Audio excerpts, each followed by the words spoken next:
Hi all, welcome back to Make More Bonsai, John here. We're going to have some fun today with this little Itoigawa Juniper. We're going to foist away all notions, all quote-unquote rules, guidelines, precision, and style, and explore one in a gazillion solutions for this tree that fall under a catch-all category within the bonsai-osphere known as Literati. And before I forget, stick around.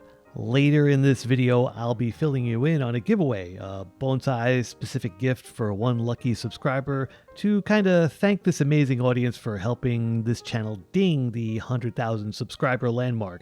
Here's a hint, it's a little tree, so stick around. Literati, if summed up in a quick sentence, means a freeform design for a bonsai. Another word for this approach is Bunjin. Both are kind of the same. For me, these slight naming differences help me reach a place to draw inspiration when considering a bonsai design. I think this point of view is mostly based on my experience reviewing the work of John Naka. Many examples of Bunjin he illustrated tended to be kind of husky or bulky in the trunk department. The words are interchangeable, but since I'm sharing my point of view, Literati tends to have a long and slender trunk that has a kind of gestural paint stroke quality to it, limited branches and design options. Design-wise, they occupy a small amount of positive space. The negative space is a dominant design feature. Lots of bonsai kind of look like they bulk up at the gym. Literati look like they skipped leg day for a few years or maybe just did yoga. Bunjin, for me, tends to be more of a free-form reaction to material that has more substance, casts a bigger shadow with more branches and design options in the form of large swaths of deadwood on a more substantial trunk. Within a design, they tend to occupy more positive space when compared to Literati. Bunjin don't skip any workouts and carb loads, but they also can be seen doing yoga. If you have another point of view, please share in the comments. This little tree, to me, lands firmly in the paint stroke, slender, weird gestural trunk area of Literati. While I'm cleaning this material up and looking to see what this tree has to offer, let's consider the origins of this freeform Literati style. The name comes from Chinese scholar/artists who painted gesture-based depictions of landscapes. These scholars were called wenren, a kind of scholar. In Japanese, that word would be bunjin. These paintings are not accurate illustrations like how a botanist would want to capture an image.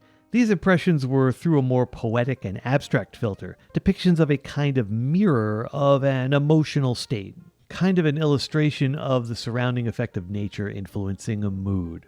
One inspirational source would be the Mustard Seed Garden, a painting manual first published around 1679. A 5-volume series featuring paintings of trees and rocks and landscapes and figures and birds and insects. The tree images convey a larger story about the environment rather than a ton of verbose description, kind of like what I'm doing right now. The bonsai version of this is Literati or Bunjin. It's essentially the same, but with a living tree.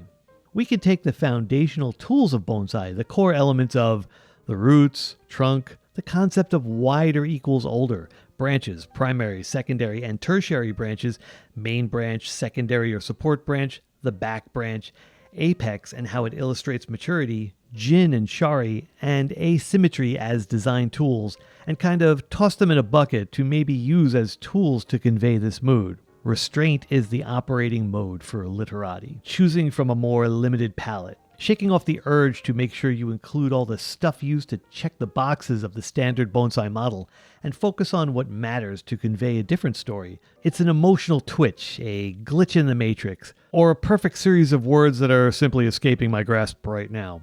So let's see what we have after the cleanup. With more of the trunk exposed, we can get a clear view of all the random directional changes. This trunk was mostly created by pruning and wiring early on in its life before it ended up with me. That last curve to the left and the pitch forward was wired into place maybe 5 years ago, and then it was left to grow, firm up, and fill with foliage choices for later styling. This kind of trunk is a great launching point for my loose definition of Literati styling that consists of a less positive space and more negative space. The story is mostly told by the trunk line and how it splits the space around it. To truly commit to the vibes the Mustard Seed Garden paintings inspire, we're going to have to reduce that foliage mass dramatically to not compete with the negative space surrounding the trunk. To pull this off and not endanger the survival of the tree, This will maybe take a year or two to condense the foliage masses into small sections that complement the negative space, ultimately leaving behind 2 or 3 branches that are thin enough to convey proportion to the height with small well-placed foliage groups. So for this session, we're going to A, remove any branches that are too thick and don't contribute to the extension of the trunk line, and 2, set up a few branches to potentially be the final branches while leaving enough foliage to maintain the health and momentum of the bonsai's development.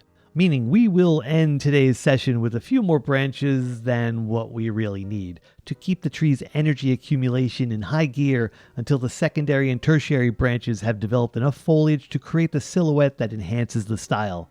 Then shorten and remove the branches that aren't contributing to the final design, leaving behind maybe 2 or 3 branches for that final design. Let's start by hiding some masses of foliage and see if we can spot anything that will make this into a true Literati bonsai. The large branch on the left is kind of thick. It, to me, would either be the extension to the trunk because it's so thick, or be useful as a jin in the design. It's proportionally too large to be a branch since it's about the same width as the main trunk. To convey height, thinner branches create contrast with the width of the trunk, making it appear thicker proportionally however slender that main trunk is, so let's cover that up. Next is this branch in the back that's also kind of out of proportion. If we hide that one as well, we can get a clearer vision of the remaining proportional sized branches and how much foliage is still available to us to use in the design. These smaller branches really align with the sparse painterly strokes conveyed in the paintings that are the inspiration for Literati bonsai. For this tree, we should go all in and lean into that look, since plenty of branches are available to make that happen. Let me know in the comments if you agree, or maybe see advantages to taking this in a different direction. Let's see if converting these unnecessary branches into jin will help contribute to the overall design.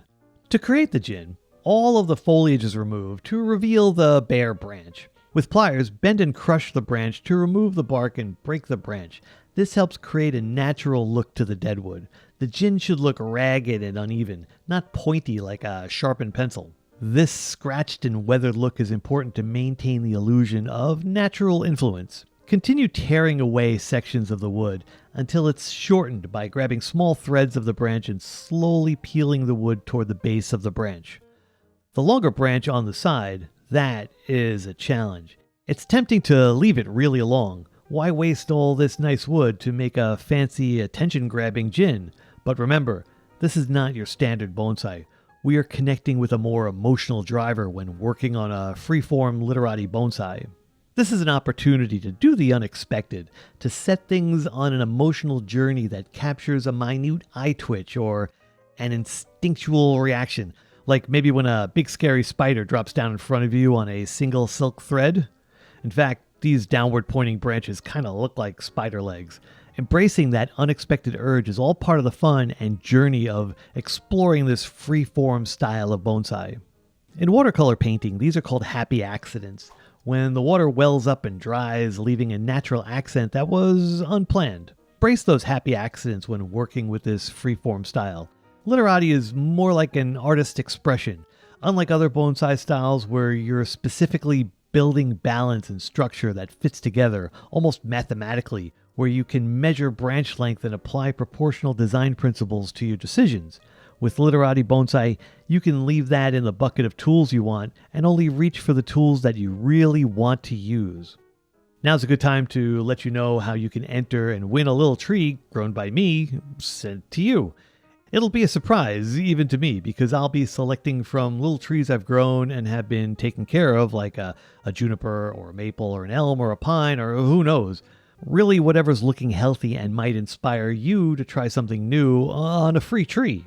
All you need to do is be a subscriber to this channel. Comment on this or any other video on this channel in the comment section with the hashtag Make More Bonsai to be entered. You can also say other stuff too, as long as the hashtag Make More Bonsai is included in the comment. This will only be available to anyone in the United States because laws and such, so keep that in mind. It'll be something of shippable size, a 4 to 6 inch pot, so you won't need a forklift. The winner will be picked randomly sometime in the near future. You'll then be contacted via email for shipment information only. No one will be asking you for any payment information. This will be sent to you free of charge to enjoy and add to your bonsai practice as a big fat thank you for spending time with the Make More Bonsai channel and subscribing. Now, back to the action. After setting up a few gins, we can see we've opened up the tree quite a bit. Lots of space to move the remaining branches into positions with copper wire that will receive light well into the interior of the tree close to the trunk. I'm going to start with the lowest branch. In order to get a firm hold, the wire is first wrapped once or twice around that lower branch, then switch to wiring up the trunk. This will give the wire a clean connection to the branches so it holds the branches and trunk into place when bent.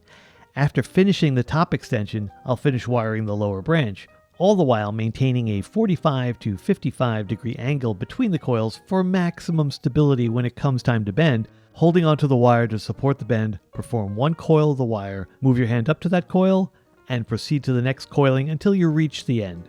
If we reach into the bucket of tools this time, I'm going to pluck out the design tool of asymmetry and the conceptual purpose of a main branch, the branch that defines the movement and harmonizing force that supports asymmetry, leaving behind the ideas of second support branches and back branch to maybe consider grabbing later. This main branch will help us build a foundation to the asymmetrical triangle the foliage will draw when our foliage pads grow into place. I'm placing this main branch into a position that flows along the trunk to kind of echo the environmental forces that push that trunk in that direction. Imagine the forces that created that trunk line before that main branch even existed.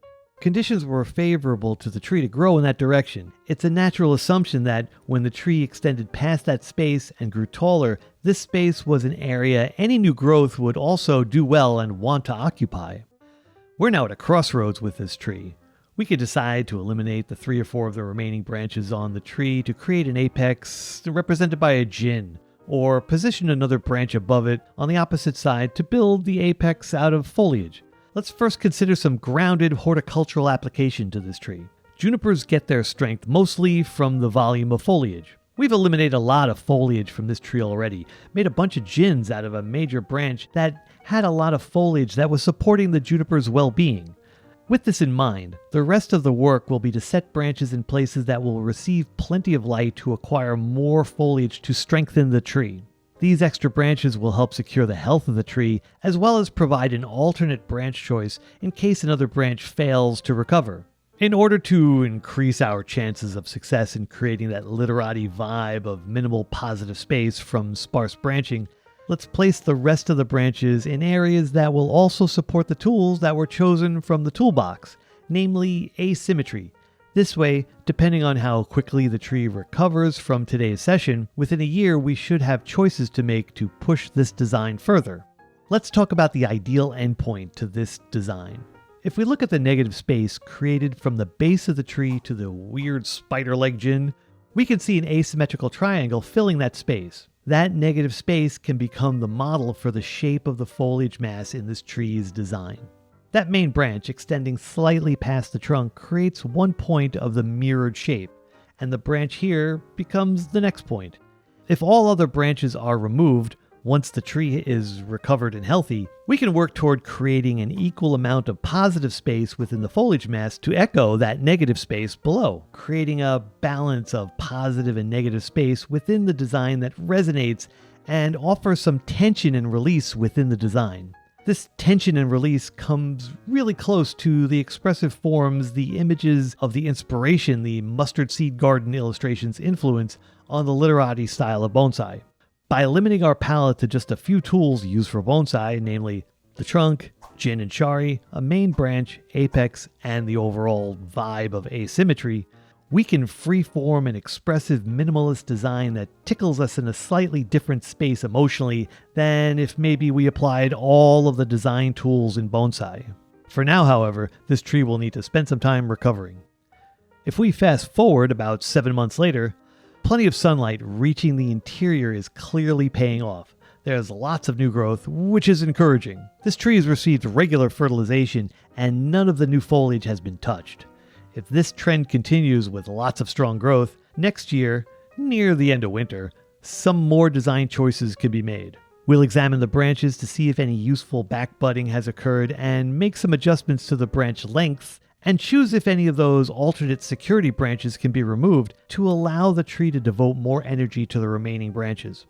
I look forward to making that video, but for now, all we can do is patiently wait.